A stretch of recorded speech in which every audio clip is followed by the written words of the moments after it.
This is one safekeeping of our passport hack that nobody's talking about. And actually, nakalimutan ko lang talaga siyang i-share sa inyo.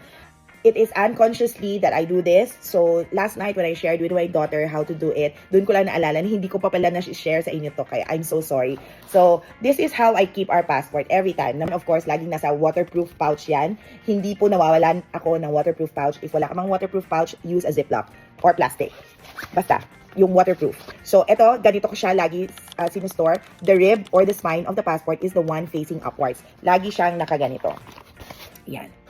Because number one, it is easy for me to count how many passports are there. So, ito, 5 lang to. 1, 2, 3, 4, 5. 5 passports. My daughter is out of the country and my passport is with the embassy. Second, which is very important, is maganda siyang tingnan.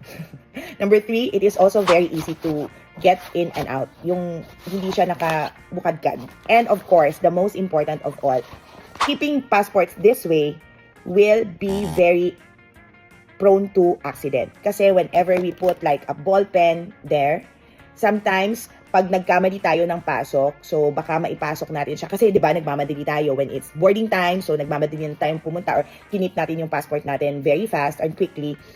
Baka magkaroon ng accident and malagay niyo yung ball pen yung parang ganyan. And if your passport keeps on moving around, baka naman yung ball pen matupi niya yung pages ng passport natin. So just like this, makakaganyan siya.